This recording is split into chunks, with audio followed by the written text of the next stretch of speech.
Hi, everybody. My name is Christine Carroll, and I'm here to present to you my professional development system for tutoring by Christine.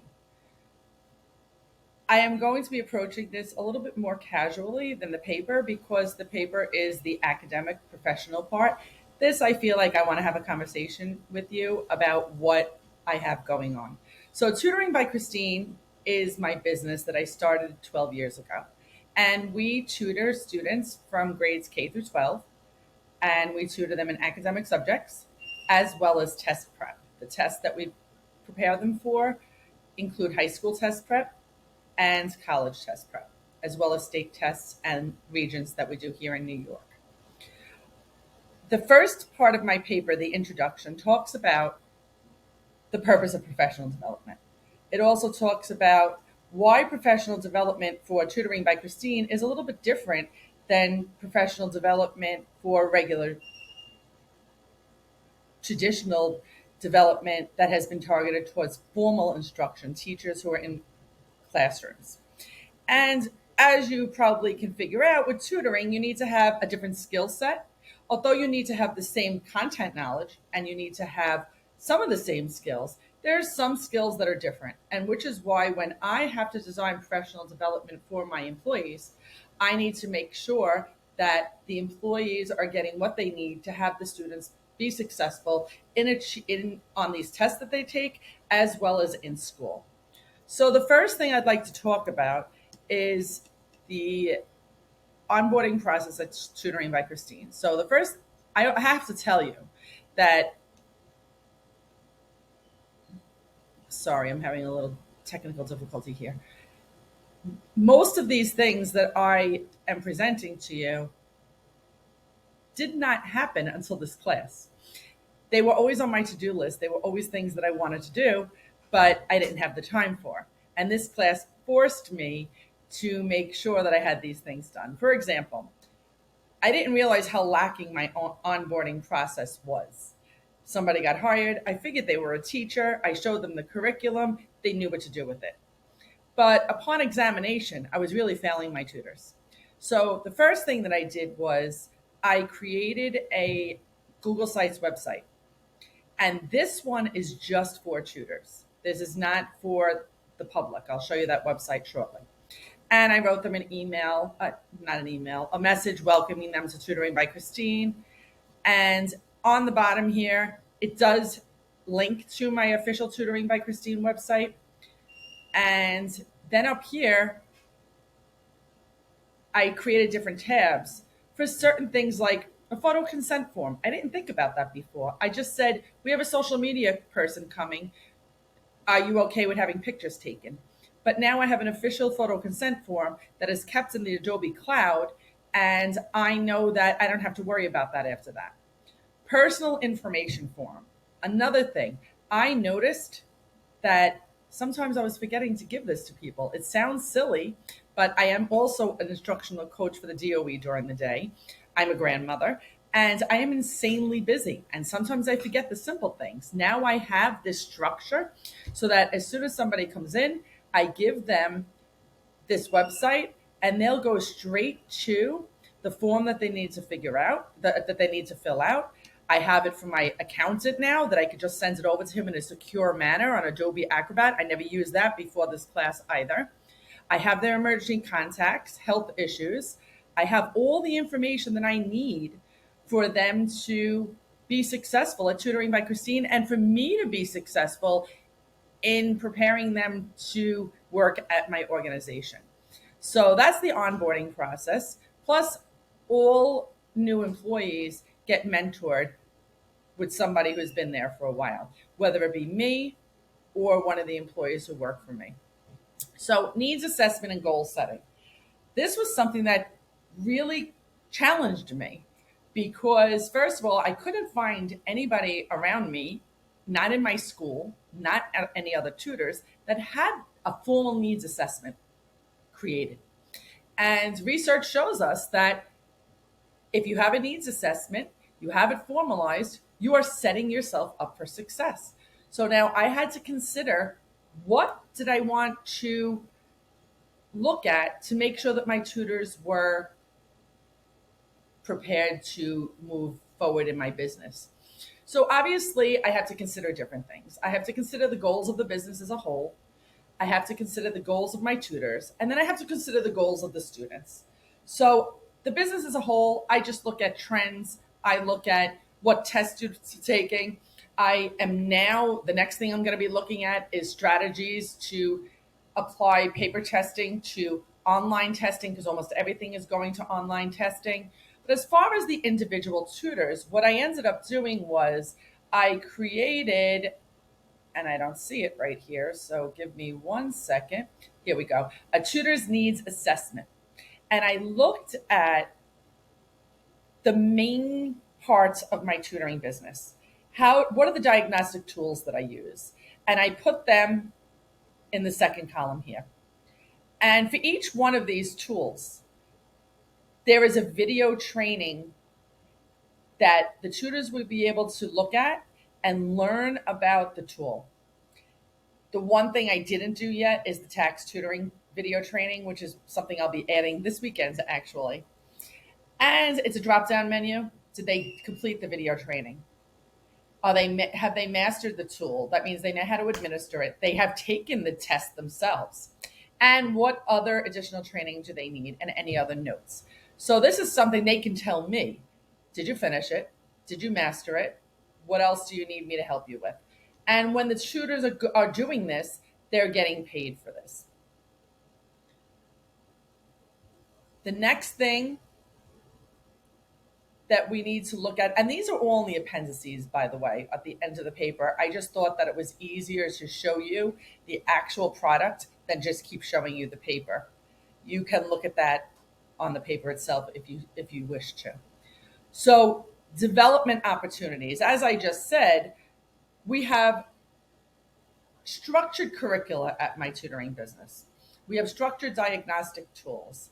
We have a way that we want the students to be instructed, but it's not that strict. I look at my tutors as professionals. So I want to give them a plethora of resources, but I want to make sure that they are also able to be their own individual self. They can be creative, and one of the things that many of my tutors are trained in, my reading tutors, is the Orton Gillingham method.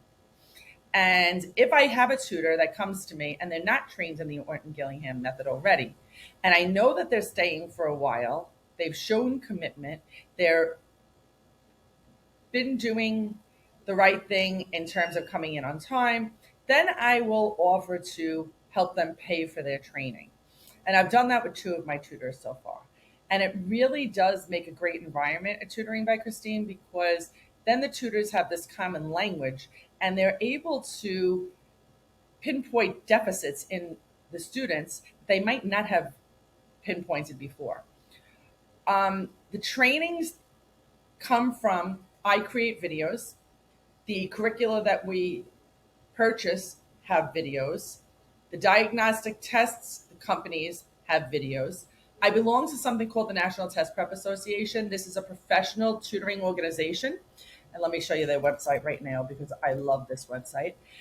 And there's 2 different kinds of tutors I've learned. There's tutors that you work after school, you make money, you go home, you call it a day.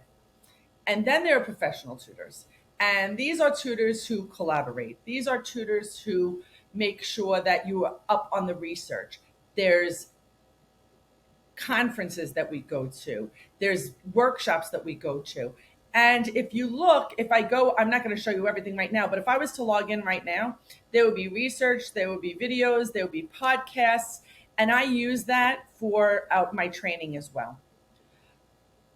Also, I have guest speakers come sometimes for our team meetings. So we'll have team meetings, and that's actually something that I started last year a little bit, but really this class made me realize I'm not doing the right thing by not having my team meeting. So I started that. These are the different ways that we have professional development opportunities in Tutoring by Christine. I apologize for not being fluid there. Evaluation and feedback.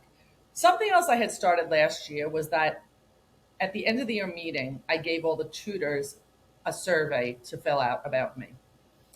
All of the surveys came back very positive.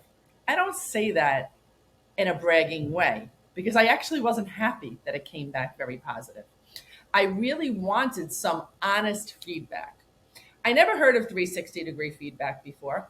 And I realize now that I probably should have been more intentional about the questions that I asked and maybe gave it to them not sitting in the room together, maybe put it on a Google form or something like that. So I'm going to reevaluate for next year how I collect that feedback about me as the business owner. I never had any kind of evaluation from the tutors except for I just know. And what do I mean by I just know? I got referrals because of the tutor.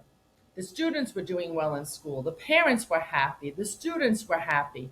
But after watching some podcasts and after looking at some research from the National Test Prep Association, I just know is not good enough for a business owner.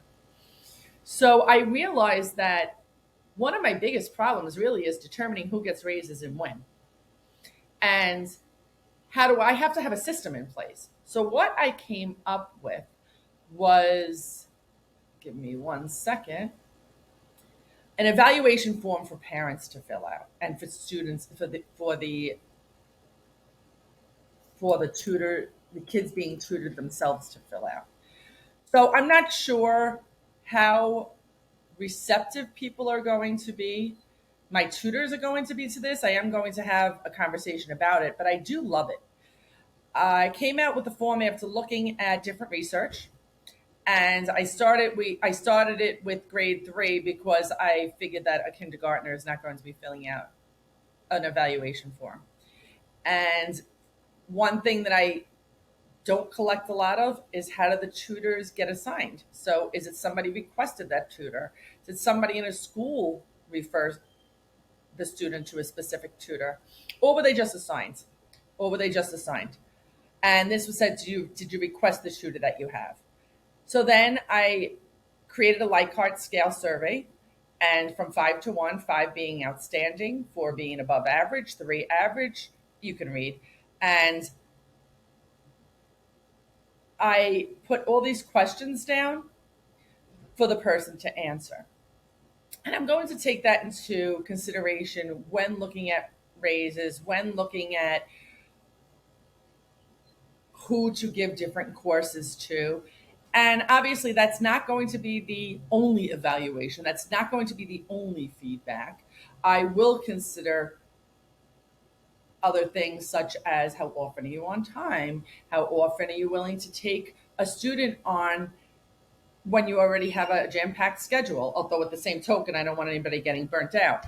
But different pieces of research that I read showed me that there's a lot of considerations that I, as the business owner and as the leader of my organization, need to be intentional about. Record keeping and documentation. Three things that we use. One is called Wisdom Management Software for scheduling, wage management, and internal and external correspondences. Google Workspace has become the center of everything at tutoring. We really keep everything in folders there. We try to keep it as organized as possible. And finally, that Google Sites website that I showed you is something that I'm really happy that I have now that I didn't have before. The Adobe Acrobat Pro, I actually purchased it this year, like I said, because of this course, because now I have some place that's confidential. So I can keep those tutoring papers, not just have them in a paper, but I have them in a cloud so that now it's confidential, but I can grab it whenever I need to go to my accountant, because that was something that I was lacking on. Innovative approaches. AI.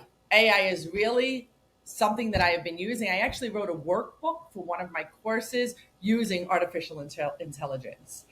It's a great resource for me as a business owner. It really cuts down on things like creating outlines, creating curricula, creating even reading comprehension problems, passages with questions. So I really think that this is going to be The Wave of Tutoring by Christine. It is very important for me to be aware of the trends of technology and professional development in order to do the right thing by my students and to do the right thing by my staff. This is why I actually am in school right now, even though I'm retiring from the DOE, because it forces me to do things like this, the hard work, things that I would normally put to the side because I have a to do list that's very, very long. But after doing this assignment and after doing the previous assignments, I am now in such a better place in my tutoring business. Separation. I'm very lucky. Most of my tutors stay for the long haul. In the rare cases they leave, generally I've never had anybody leave on bad terms, and I hope to keep it that way. They usually give 2 weeks notice. We have a training period for the new tutor who's taking over their sessions, and an exit plan is executed. If I have somebody that's leaving because of pregnancy or health related issues, same thing. We have a mentoring period, or we have a period where the new tutor will get the information so that they can make sure that the new tutoring sessions are seamless. In the events that I have somebody that leaves on bad terms, I hope that never happens, but I will have to make a plan for that at the time. Finally, my conclusion, thank you very much for listening to this so far, but it really is important for me in every facet of my life to make sure that I have a well structured professional development system. It's essential because if I don't, I'm failing to plan. And we all know what happens when you fail to plan. You plan to fail. And this assignment and the previous assignments put me in a better place. And moving forward, I know that I am going to have to professionally develop my staff and myself for the new technology and the effects on testing and the effects on tutoring. I so appreciate that you listened to this presentation today. I look forward to looking at your papers and reading